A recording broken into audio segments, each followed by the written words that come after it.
algo breve, nada así como cuando uno estaba en el colegio que le dejaban entonces un montón de tareas, fue puta, aprovechando la Semana Santa y no puede uno hacer ni mierda porque le tocaba era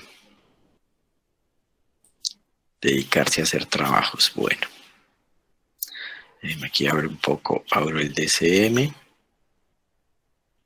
y arrancamos con esta cochinada.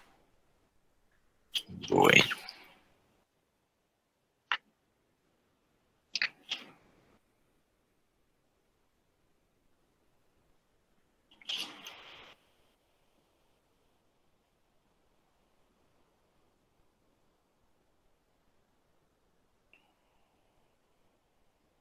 Bueno, me confirman si ya se empezó a proyectar nuestro DCM.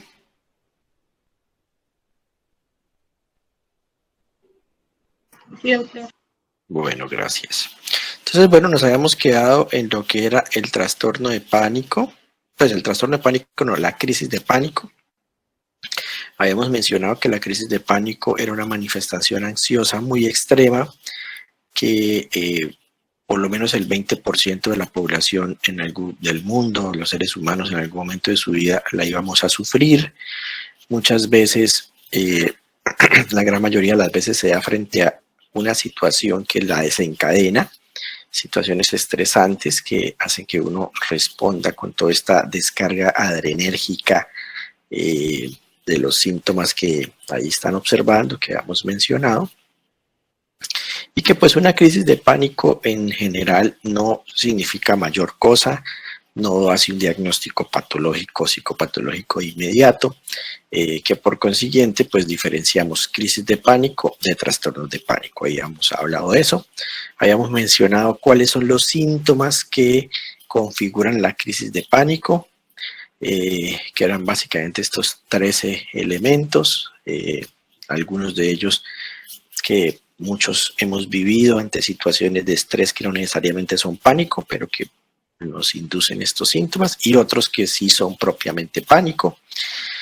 Hablamos de la duración, hablamos de cómo se presentan y sobre todo hablamos de la primera fase de intervención de ustedes como médicos generales ante un paciente que les llega a un servicio de urgencias con estas características, y hacíamos énfasis en la premisa de que todo paciente psiquiátrico es orgánico hasta que se demuestre lo contrario, y su tarea es hacer todo el examen, la historia clínica, como dicen, ¿no? Un buen diagnóstico se hace con una historia clínica completa, con un muy buen examen físico, ¿sí? Entonces, efectivamente hacen todo eso, y necesitamos apoyarnos en paraclínicos, obviamente, para descartar las condiciones, sobre todo de tipo cardiovascular, que pueden ser las más riesgosas y que pueden ser diagnósticos diferenciales de este tipo de síntomas, ¿no? Ahí habíamos quedado.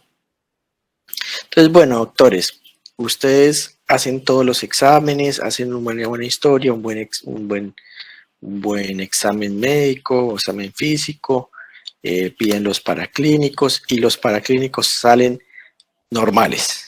¿Listo?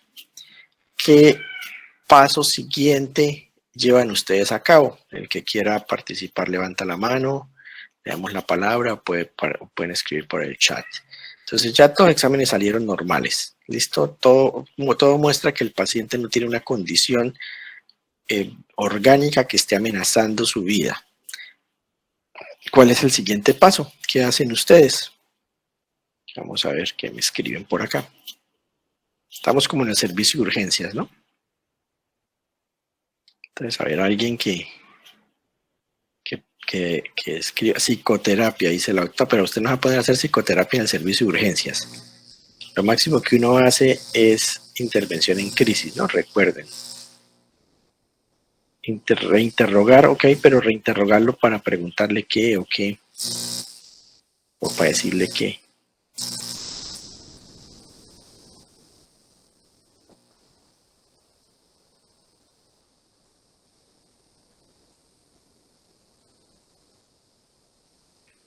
Bueno, mientras van anotando, sé que quedaron como mentalmente ordeñados después de esto. Entonces, bueno, yo les voy a ayudar.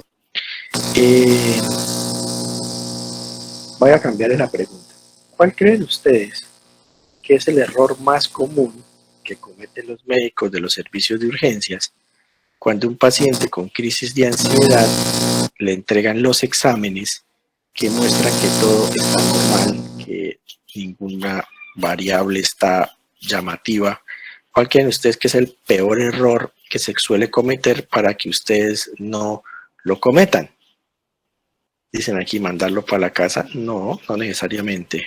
Decirle que no tiene nada. Ese es el principal error, doctora Angira. Definitivamente pase a reclamar la bata, me avisa. Entonces, eso, la invalidación de la crisis, dice el doctor Kevin. Exactamente, muy bien, doctor Kevin, excelente.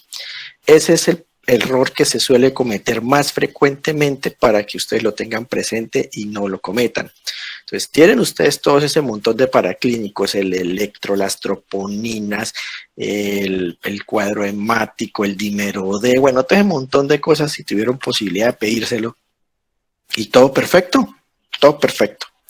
Entonces, el médico llega con algunas veces muy distante, ¿no? No muy empático al paciente, y lo mira con esa cara de desprecio. Usted no tiene nada, ¿no? Fatal. Nunca vayan a cometer esa cagada, ¿sí? Nunca le digan eso al paciente, pero como dice aquí el doctor Kevin, lo está invalidando, porque le está queriendo decir, no sé por qué está en el servicio de urgencias haciendo este show, ¿sí? Haciéndonos gastar recurso, tiempo. Si mire, no tiene nada, deje de hacerse, ¿sí? Claro, puede ser que usted no lo diga en ese tono, de esa manera y así de hijueputa, pero con el solo decirle al paciente que yo no entiendo qué pasa aquí porque usted no tiene nada, pues le está transmitiendo al paciente mucha más angustia en lugar de transmitirle calma, ¿sí? Porque para los que hemos sufrido crisis de pánico, sé que aquí me levantaron la mano bastantes, tendrán en cuenta algo o tendrán presente algo muy claro, y es que esto uno no lo controla. Si uno lo controlara no llegaría a urgencias, ¿sí? Entonces es muy estúpido y me da mucha risa cuando yo veo a mucha gente intentando calmar a alguien en pánico, diciéndole la clásica, ¿no? Pero tranquilícese, respire profundo, tómelo con calma. Pues marica, es que si se pudiera controlar, respirar y tranquilizarse, no había llegado a urgencias. O sea, la persona no dice, ay, voy por la calle, no tengo nada más que hacer, hiperventilémonos, sintamos que nos estamos muriendo para irnos a urgencia, que nos hagan un montón de exámenes, a ver, qué chévere, ¿no? Pasar la tarde de sábado así. No, ¿sí? Si la gente va es porque está sintiendo algo. Entonces, cuando usted le dice que no tiene nada y el paciente está esperanzado en que el médico le encuentre, como dice la gente, le dé con el chiste, porque siente que está teniendo un infarto, que se está muriendo, y usted le sale con que no tiene un culo, ¿cómo cree que queda el paciente? Pues muchísimo más desubicado, muchísimo más angustiado, porque entonces, ¿cómo así que no tengo nada si yo siento que me estoy muriendo? ¿Sí? Entonces, una reflexión muy importante, una vez ustedes hagan lo que tienen que hacer, que es tener toda esta serie de exámenes, es decirle, no señor, usted no tiene nada. O otra frase que yo he escuchado por ahí que les dicen, que termina siendo bastante también lapidaria para los pacientes, y es, señor, yo no le encuentro nada, lo que veo, yo creo que lo que usted tiene es psicológico.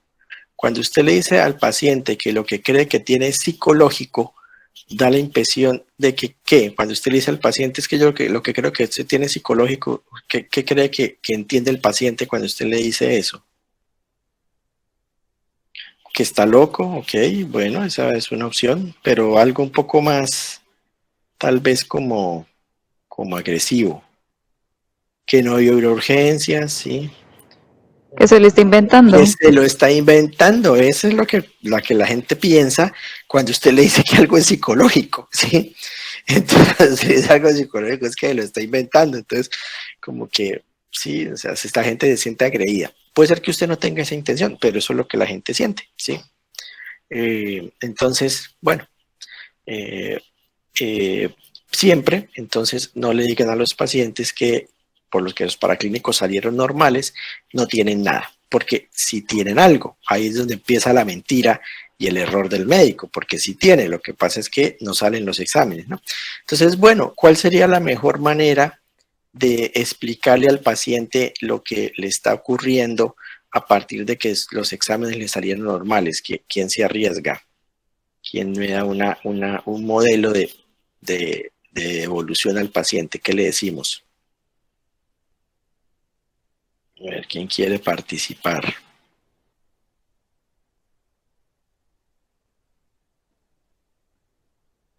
No todos al tiempo. Pobrecitos, se les fundieron las neuronas después del parcial.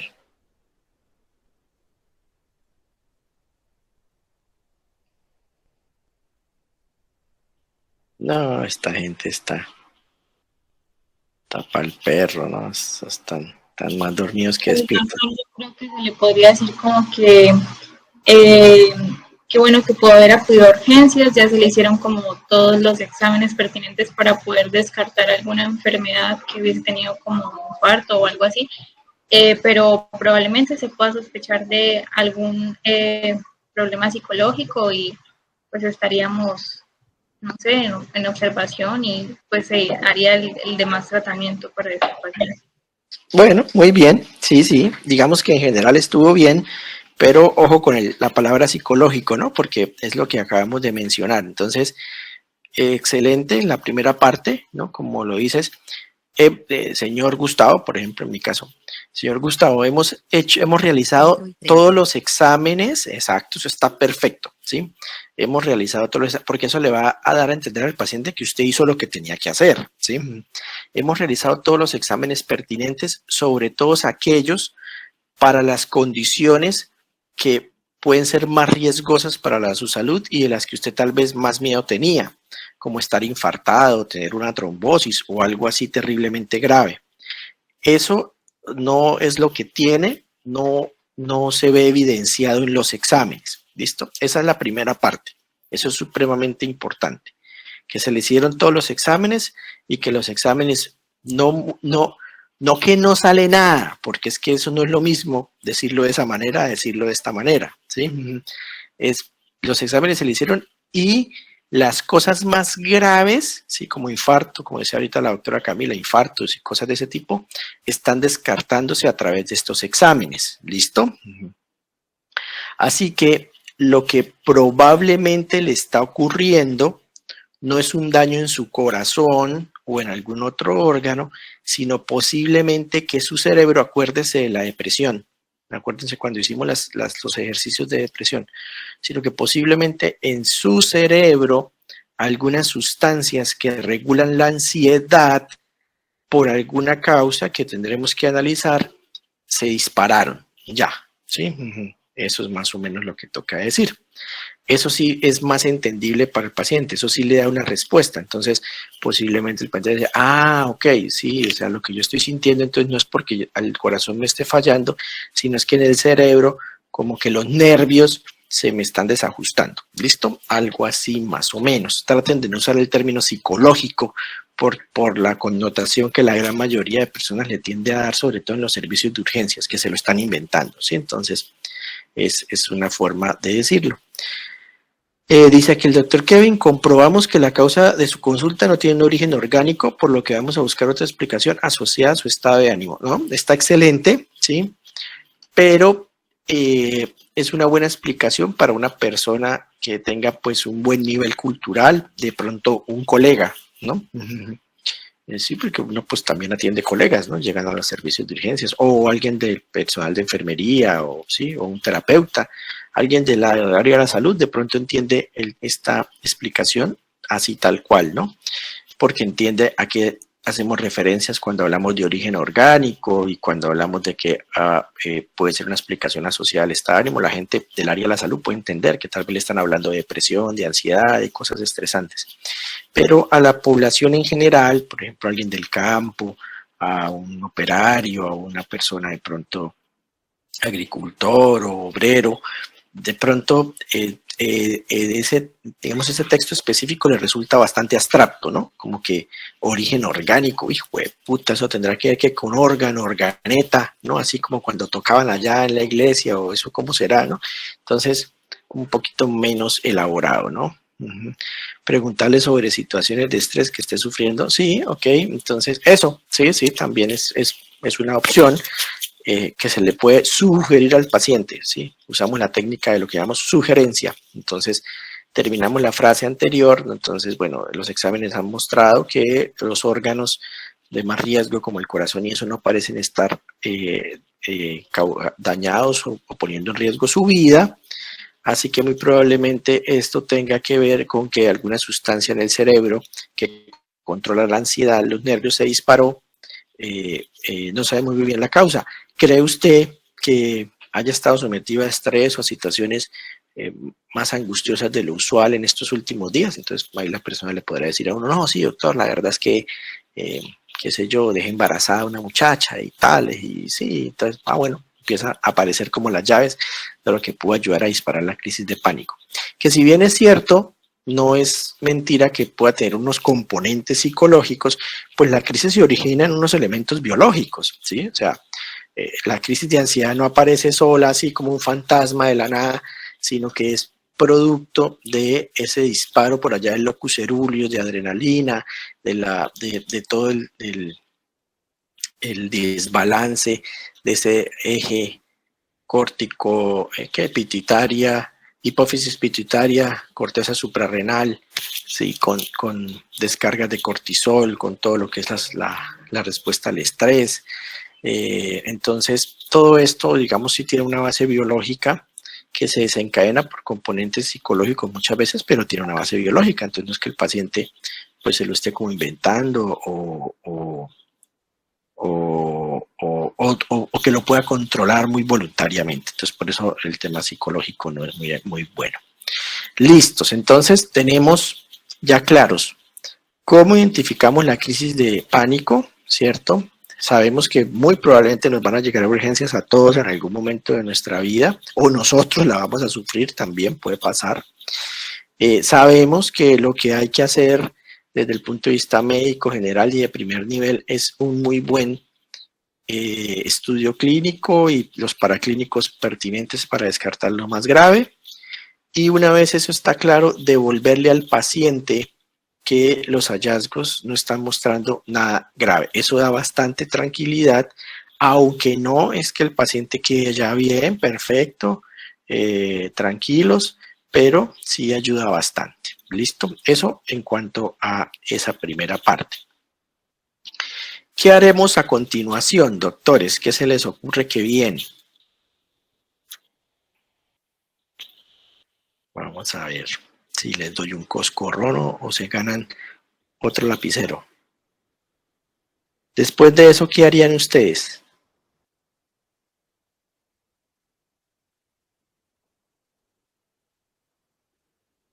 ¿Qué hacen con ese paciente? A ver, anímense, escriban en la cajita.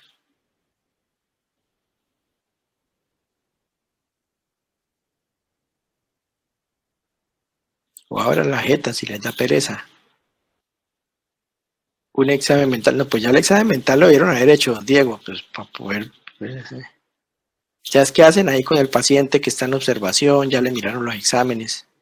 Intervención en crisis y tratamiento farmacológico, dice el doctor Kevin. Bueno, muy bien, sí, la intervención en crisis puede ser una buena alternativa.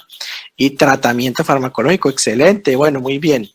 Tratamiento farmacológico, ¿con qué y cómo? ¿Qué le hacen a ese paciente?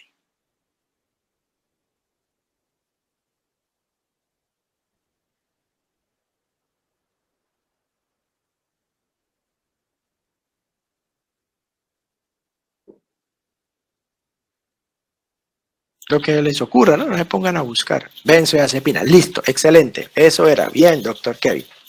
Entonces, hemos llegado al punto de un nuevo caso, de un nuevo grupo de tratamiento de medicamentos, ¿cierto?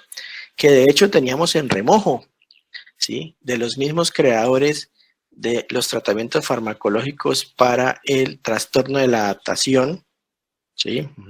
Llega a nosotros las benzodiazepinas. Recuerden que habían quedado como una especie de spin-off, ¿no? O sea, algo que se desprende de la trama central, pero no lo hemos tocado. En ese momento hablamos de qué podemos darle a un paciente para que duerma, para que esté, sobre todo para que duerma un poco más tranquilo y esto, pero también para que duerma, qué medicamentos serán más fáciles de manejar sin riesgo, cuáles otros debemos tener más cuidado. Ya hemos dicho benzodiazepinas, ojo, tengámoslas ahí, no vamos todavía a hablar de ellas. Y bueno, ha llegado el momento de hablar de las benzodiazepinas, pero pues no va a ser hoy porque es un tema muy largo y los voy a estresar y ustedes están pues bastante delicaditos, ¿no? Mentalmente con esos cerebros al borde de quebrarse, de tanto estudio. Entonces, ¿qué y cómo lo vamos a dar? Es algo que veremos después de comerciales, pero sí es importante que tenga claro como esta estructura de qué hacemos. Entonces, primero descartamos la organicidad, aclaramos que no sea un infarto y después se nos muere el paciente pensando que era ansiedad. Devolvemos el resultado para que el paciente esté un poco más tranquilo y como decía aquí el doctor Kevin, bueno, sí, vamos a dar un tratamiento farmacológico ahí en la urgencia. Entonces, el tratamiento farmacológico lo vamos a hacer con una benzodiazepina. Entonces, le vamos a dar una benzodiazepina, ¿sí? Y después de darle la benzodiazepina, ¿qué hacemos con el paciente? ¿Cuál y cómo? Lo veremos después, pero bueno, vamos a adelantar un poco a cada historia. Le damos la benzodiazepina y ¿qué hacemos después con el paciente?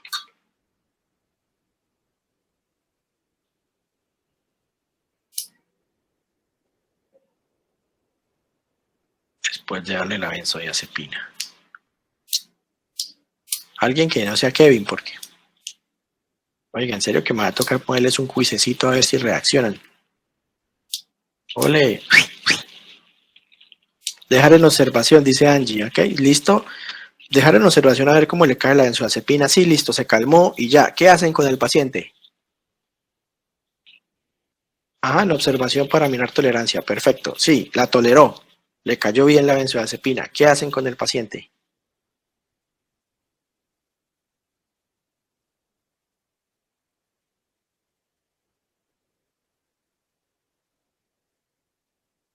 Muy bien, exacto. Para la house como Mickey Mouse, remitir a psicología, dicen por acá. Muy bien. Sí, listo. Entonces présteme atención, ¿ok? Que después se los pongo en un quiz y les va como un culo. Y dice, ¿cuándo lo dijeron? Entonces, recuerden que una crisis de pánico, ¿sí? Una crisis de pánico no es diagnóstico de nada, ¿sí? Ahí no estamos haciendo diagnóstico de nada, ¿sí? Una crisis de pánico, nuestro principal foco de atención es descartar organicidad. ¿Listo? Ya sabemos que no es una cosa orgánica. Le damos una benzodiazepina, porque ya estamos seguros de que no vamos a enmascarar nada raro. ¿Sí? Ya veremos cuál, cómo, dependiendo de qué, al volver de Semana Santa, las dosis, cómo las vamos a administrar, por cuánto tiempo usted se la va a dejar, ¿sí? Todo eso lo vamos a ver. Entonces, usted le da la benzodiazepina y lo manda para la casa, exactamente.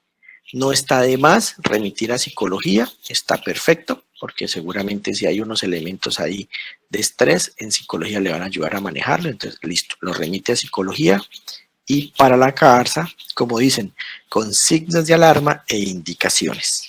¿Listo? Entonces, ese es el manejo de la crisis, digamos, básica de urgencias que a cualquiera de nosotros como médicos generales nos puede llegar. Terminado el tratamiento, se manda para la casa con otro tratamiento ambulatorio. Listo. Sí, entonces vamos a ver que uno le deja una dosis de cierta cantidad de benzodiazepina por unos días y ya, ese es el tratamiento para la casa y se acabó el tema. Ahora, ¿sí? ¿Qué pasa si el paciente tiene un trastorno de pánico? Si el paciente tiene un trastorno de pánico, la situación puede ser un poco distinta. Entonces, les voy a explicar, voy a volver a proyectar, cuando una crisis de pánico deja de ser crisis y realmente se vuelve es un trastorno de pánico.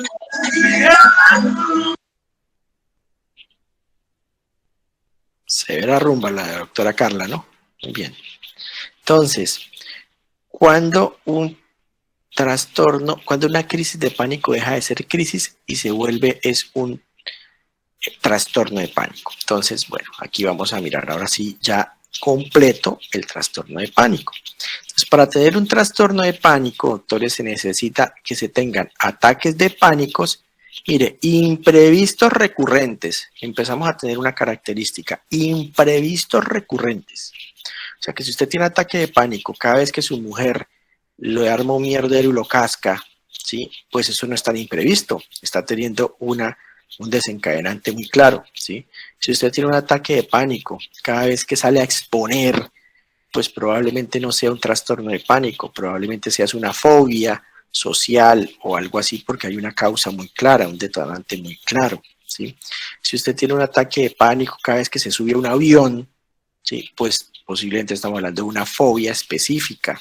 Entonces, fíjese que el trastorno de pánico se configura cuando hay ataques de pánico imprevistos. O sea, como que de la nada, sin que la persona sepa por qué, le entra esa huevonada. ¿Listo? Recurrentes, pues recurrentes significará que van a ser varias veces, no es una ni dos veces, ¿sí? Sabemos que es algo de aparición súbita, miedo intenso, malestar intenso. Habíamos dicho que esto alcanza su máxima expresión en minutos y se producen 4 más de todo este chorrero de cosas que ya habíamos hablado. ¿Listo?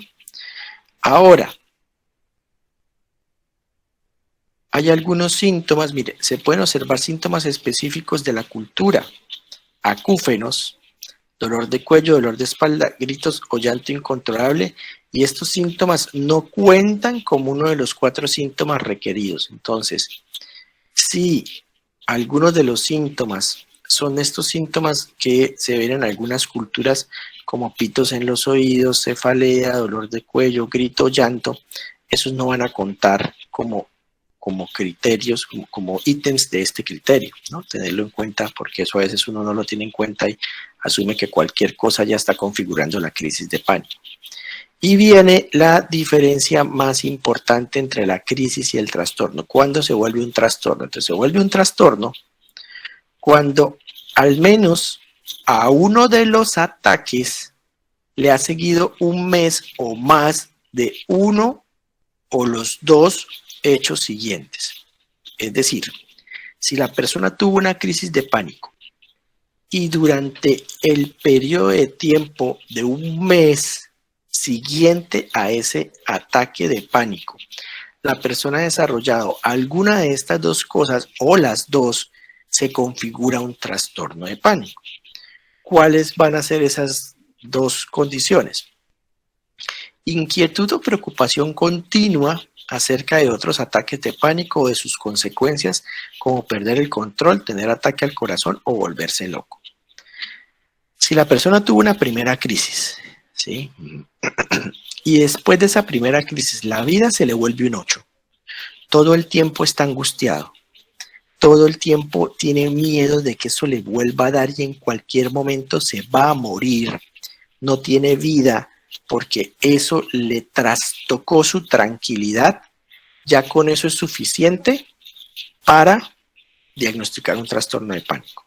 ¿Estamos claros? Es decir, si en el mes siguiente a la aparición de una crisis tiene un terror, una preocupación, un malestar muy intenso, constante, de miedo a las consecuencias de volver a tener otro ataque o como irse a enloquecer, estamos en un trastorno, ante un trastorno de pánico. Y el siguiente o el otro elemento es que haya un cambio significativo de mala adaptación en el comportamiento relacionado con los ataques de pánico. ¿Eso qué quiere decir? Que la persona empieza a cambiar su vida, su rutina, porque está cagado del susto de lo que pueda pasar a partir del ataque de pánico. Entonces, por decir alguna cosa, resulta que a mí el ataque de pánico me dio cuando estaba teniendo sexo, ¿sí? Entonces, no, pues, ¿qué tal que yo me vuelva a acelerar, el corazón se me acelere y entonces me vuelva a dar esta casa? Entonces yo de ahí para allá nunca más vuelvo a tener sexo. Entonces llevo un mes o más de evitar tener sexo porque qué susto que me vuelva a dar. como está ahí en el DCM, cuando eso me dio, a mí se me aceleró el corazón. Entonces, el ejercicio, cuando yo hago ejercicio, se me acelera el corazón. ¿Qué tal que yo por hacer ejercicio me vuelva a dar eso? Yo mejor dejo de hacer ejercicio. Como yo siento cuando me da la crisis o me dio esa crisis que me iba a morir, entonces yo, en lugar de irme del punto A al punto B del trabajo, de mi casa al trabajo, ¿cierto? Y devolverme, yo empiezo a hacer una serie de zigzag por todas las ciudades pasando por clínicas. Entonces me meto por un lado, primero para salir a la Duarte, después a la Santa Ana, abajo para llegar como por el hospital y termino dando un montón de vueltas y complico toda mi vida porque qué tal que me dé algo. Entonces si me va a dar algo, yo quisiera estar cerca de un centro médico para que me puedan atender. Entonces si yo empiezo a tener todo ese terror y empiezo a cambiar mi vida, que es de alguna manera una forma de desadaptación, ¿sí? Por el miedo a que me vuelva a dar una crisis de pánico, o las consecuencias que eso tiene, pues estoy teniendo un trastorno de pánico, ¿sí? Entonces, esa es la gran diferencia. Una crisis de pánico es un evento aislado, nos puede dar a cualquiera, simplemente vamos a descartar organicidad, no nos vamos a complicar mucho, hacemos un manejo con una benzodiazepina sencillo y se acabó, ¿listo? Un trastorno de pánico ya no se va a manejar así de sencillo, ¿sí? Entonces, aquí les pongo un ejemplo que es muy típico de la vida médica, de la atención médica cotidiana. Este paciente que tuvo una crisis de pánico vuelve al servicio de urgencias, ¿sí?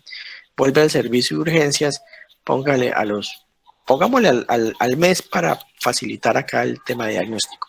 Vuelve al mes otra vez por lo mismo, porque sentía que se estaba ahogando, se levantó en la noche, asustó a la señora, pidió que lo llevaran a urgencias, llegaron, se siente ahogado, le pusieron oxígeno, le volvieron a hacer exámenes y todo normal, ¿sí? Entonces, ese paciente muy probablemente ya está teniendo un trastorno de pánico porque se despierta, siente que se asusta, que pues, está muy mal y sale y tiene que salir corriendo a esa hora en la madrugada a un servicio de urgencias.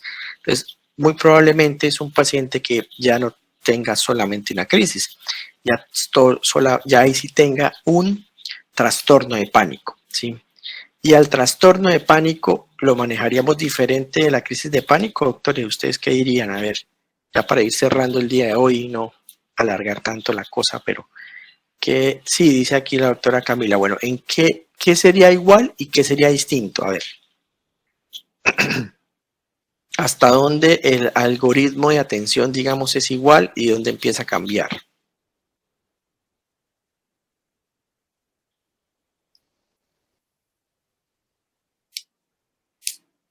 Pues sería igual hasta los exámenes que van a salir bien. Perfecto, sería pero igual. igual no es un paciente en el cual se pueda dar tratamiento solamente por un tiempo, sino supongo que también sería ya interconsulta con psiquiatría, ¿no? Muy bien, excelente. Ahora le digo que ya reclame la bata. Entonces, ¿qué pasa? Efectivamente, y me pareció muy bien, que nadie cometió la gran cagaota que suele pasar en la atención de las crisis. Fíjese que nadie interconsultó. Me parece excelente. Espero que así lo lleven al ejercicio práctico en su vida profesional, ¿sí? Una crisis de pánico, ¿usted para qué la interconsulta? ¿Sí? Si es que no es un trastorno. Entonces usted la estudia, la analiza y ya. Cuando ya el paciente vuelve, o cuando ya el paciente tiene criterios que configuren un trastorno de pánico, ahí sí el tema es diferente. Porque como dice la doctora Angie, le haremos los exámenes, descartaremos para estar seguros, ¿cierto? Pero ya el siguiente paso es que va a requerir un manejo farmacológico y una atención profesional más, digamos, de un nivel mayor, ¿no? Entonces dice aquí el doctor Diego, benzodiazepinas mayor tiempo y remisión a psiquiatría, exacto. Entonces, haremos lo mismo los exámenes, haremos lo mismo poniendo la benzodiazepina, porque sigue siendo el mismo manejo, ¿cierto? Pero, el tratamiento a largo plazo del trastorno de pánico y en general de los trastornos de ansiedad, ¿con qué es, doctores? ¿Quedamos? ¿Qué les vamos a dar a esos pacientes? ¿Qué medicamentos les vamos a dar? Ya los conocen, ya los saben, ya los manejan. Vamos a ver, vamos a verificar acá si han puesto cuidado. Muy bien, antidepresivos. Básicamente ISRS, ajá, estamos de acuerdo, ¿sí? Entonces este es un paciente que ya va a manejo con ISRS, que como ya vimos, son medicamentos que los usamos a largo plazo. No van a ser medicamentos de urgencia como las benzodiazepinas, sino que esto sí lo vamos a dejar a más largo plazo. Entonces, ahí, como dice el doctor Diego, vuelvo a explicarle al paciente, no, sí, mire, siguen saliendo normales, estamos absolutamente seguros de que pues no es un problema cardíaco. Sé que usted se asusta, yo sé que usted siente que está muriendo porque la alarma de pánico que se prende en el cerebro es exactamente la misma alarma que se prende cuando usted lo están torturando, lo están violando, se está ahogando en el fondo de una piscina y no sale a respirar. Es exactamente esa misma alarma, no es otra distinta. Entonces lo que usted siente es una mierda horrible, usted siente que se está muriendo. Por eso no podemos salir con la estupidez de decirle al paciente que usted no tiene nada, ¿sí? Entonces, sí, es horrible, pero no está poniendo en peligro su vida, ¿no? Y lo alcanzamos a mencionar qué días. No hay posibilidad, a no ser que haya una susceptibilidad muy marcada de alguna condición cardíaca previa que uno no conozca, un aneurisma que uno no conozca, una malformación arteriovenosa que uno no conozca, de que el grado de ansiedad extremo termine causándole la muerte al paciente. O sea, eso no pasa realmente, ¿sí? Pasa si se tira del 5º piso o del 10º piso o alguna cosa así, pero por la misma condición ansiosa no va a lograr generar algún daño así estructural tan grande. Ya ahorita le doy la palabra al doctor. Entonces, en conclusión, le damos su benzodiazepina, pero ahí sí, ya no es un paciente para mandar al psicólogo, ya ahí sí interconsultamos, ¿sí? O damos salida, como dice el doctor, con un buen tiempo de benzodiazepinas, pero con cita prioritaria lo más pronto posible a psiquiatría, porque vamos a iniciar ya un tratamiento con un antidepresivo, posiblemente un ISRS, ¿sí? Ese sería el tratamiento. Entonces, ahí ya la cosa es distinta. Entonces, la crisis de pánico, ¿sí? Muchas personas atraviesan crisis de pánico si no van a urgencia, les pasa y ya, ¿sí? Algunos van a ir a urgencias, entonces por eso ustedes deben saber manejarlas, ¿cierto? Importantísimo es que los felicito porque no fueron los típicos, que pena la palabra, bobazos, que, ay, ese paciente es de psiquiatría, interconsulta psiquiatría. ¿Cuál interconsulta psiquiatría? Una crisis de pánico, marica, ¿sí? Haga lo que tiene que hacer y ya, ¿sí? Y la gran mayoría de crisis de pánico resuelven y pasan, ¿sí? Un porcentaje muy pequeño es el que va a volver a los pocos días o a las semanas nuevamente porque siguen mal y bueno, ahí sí ya meditará la interconsulta con psiquiatría. Bueno, Diego estaba preguntando, no sé si la pregunta que me hizo por el chat sea la misma que de la levantadita de mano, me confirma, me pregunta si pueden usar estabilizadores de ánimo. No, realmente los estabilizadores de ánimo, digamos que cada cosa para cada cosa, ¿no? Entonces los estabilizadores de ánimo básicamente los usamos para condiciones bipolares y ya. Algunas veces los estabilizadores de ánimo también los usamos para otras condiciones psiquiátricas que pueden, en los que pueden ser útiles, pero no tanto en la ansiedad. Lo usamos más que todo por ejemplo, trastorno limítrofe de personalidad. Usamos ácido valproico o carbamazepina o a veces también la motrigina, ¿sí? De pronto ahí la pregunta cabe. Que son medicamentos con propiedades moduladoras de ánimo, sobre todo para un tema de impulsividad y para alguna tendencia a variar mucho el ánimo. Entonces uno usa ahí algunas veces moduladores. Hay un trastorno que pues es bastante no es exótico realmente, pero no es de manejo, digamos, de medicina general, que es el trastorno explosivo intermitente. No sé si alguna vez lo han oído, que son personas que se salen de casillas como muy fácil y no es una cosa psicológica, es una cosa biológica. En ese trastorno de descontrol de impulsos que llamamos trastorno explosivo intermitente, muchas veces damos ácido valproico y otros moduladores, también funciona muy bien, pero en general en ansiedad no, ¿sí? Porque los moduladores en ansiedad tienen algunos efectos, sobre todo de interacción, ¿sí? Con los ISRS. Por ejemplo, en pánico uno usa mucho paroxetina, ¿sí? Y la paroxetina, como les mencioné en la clase de antidepresivos, es un ISRS con un perfil de inhibición de citocromos que puede hacer que se aumenten muchos niveles de otros medicamentos, entre esos los moduladores de ánimo. Entonces, no es muy recomendable dar moduladores en condiciones ansiosas, ¿no? Bueno, pregunta la doctora Estefanía, ¿sí? Le damos la palabra. Eso, doctor, si es por ejemplo una persona que presenta crisis repetitivas y no se presentan ninguno de los del grupo B, ¿sigue siendo crisis y se maneja todo el tiempo igual o en ese caso cambia algo? Ok, ya te entiendo. Es decir, si son crisis repetitivas, pero no configura o no cumple los criterios Sí, que emiten señor. 1 o 2 del criterio B que estamos viendo, ¿sí? Sí, señor. Muy bien, sí, es una muy buena pregunta. Excelente. De hecho, se adelantó a algunos casos que pongo en los quizzes. Un paciente, ¿sí? Por ejemplo, que tenga crisis de pánico, ¿sí? Pero vamos a suponer que es psicólogo, ¿sí? Hace yoga, hace meditación, lo toma con tranquilidad, sabe que es un desajuste de su neuroquímica que no le va a traer problemas, respira y se acostumbra a vivir las crisis, ¿sí? Pues no tendría un trastorno de pánico. Tiene crisis de pánico, pero no tiene un trastorno de pánico. Entonces, va a depender mucho del paciente, pero fíjate que el trastorno de alguna otra manera lleva implícito un grado de disfuncionalidad por lo que representa. Entonces, si yo estoy todo el tiempo cagado del susto porque me vaya a dar otra crisis, pues estoy cumpliendo el criterio B1, ¿sí? O 1B. Y si yo tengo muchos cambios en mi vida para poder controlar como esa situación, pues estoy cumpliendo el criterio B2. Entonces, básicamente como que termina siendo, en ese caso, imposible decir que uno solo tiene crisis sin terminar teniendo el trastorno, ¿sí?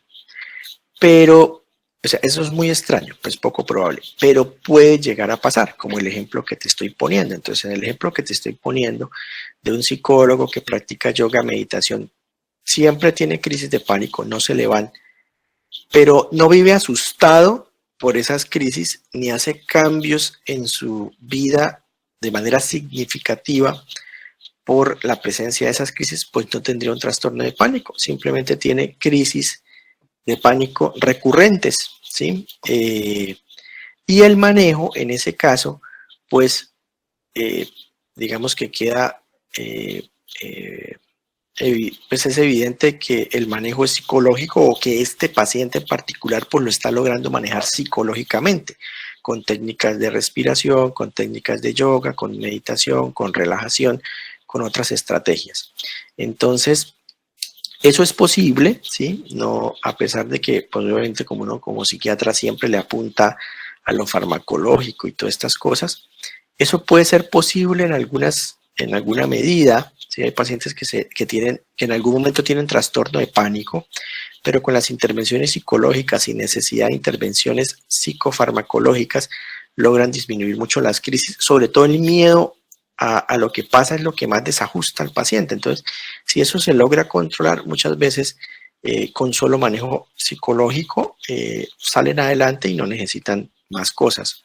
Por ejemplo, un paciente al que ustedes ven en el servicio de urgencias en crisis, le hacen el manejo con la benzodiazepina unos días, lo mandan a psicología.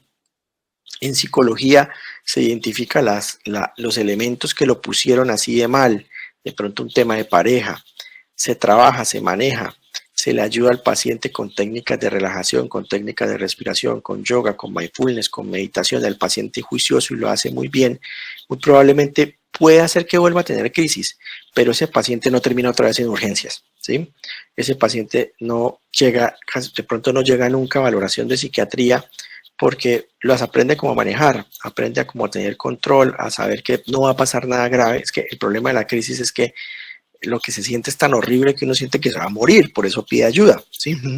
Entonces, cuando eso ya no ocurre y pasa y la crisis pasa, pues el paciente no termina generando desadaptación, ni tanto impacto a su vida, ni temor, ni cambios de comportamiento, ni evitaciones, y entonces muchas veces pues no se termina necesitando el tratamiento farmacológico. Eso va a depender bastante de cada sujeto, de la personalidad, de los recursos que tiene, del nivel de estrés en el que vive, y pues la respuesta corta sería esa. Si el paciente no cumple ni el criterio B1 ni el criterio B2, no tiene un trastorno de pánico, simplemente tiene crisis aisladas, y muy probablemente si las crisis aisladas no han llegado a ser un trastorno de pánico es porque ha desarrollado recursos psicológicos lo suficientemente útiles para no llegar a ese grado de miedo y sugestión, y muy probablemente también digamos que el grado de penetrancia genética que predispone a la crisis, al disparo del locus coeruleus, pues tampoco es tan grande, ¿no? Porque hay pacientes que pues tienen crisis más pequeñas. De hecho, hay un síndrome ahí intermedio que ya es aquí hablar un poco más fino, pero en aras de responder lo mejor posible, lo mencionaré. Hay algo que se llama un trastorno de pánico con síntomas incompletos. Entonces, son personas que no hacen los 4 que le están pidiendo, sino 1 o 2 de forma aislada, con ese miedo terrible a morirse, con taquicardia o enloquecer, o síntomas de estos culturales, llanto y esto que no cuentan. Entonces uno dice, bueno, puede tener un trastorno de pánico con síntomas incompletos, y muchas veces esos pacientes, algunos mejoran solo con la intervención psicológica, pero otros la penetrancia genética y biológica es tan grande que igual terminan tomando paroxetina u otro tipo de medicamentos, ¿no? Bueno, no sé si haya más preguntas. Si no, entonces creo que los voy a dejar descansar por el día de hoy de su estrés de evaluaciones.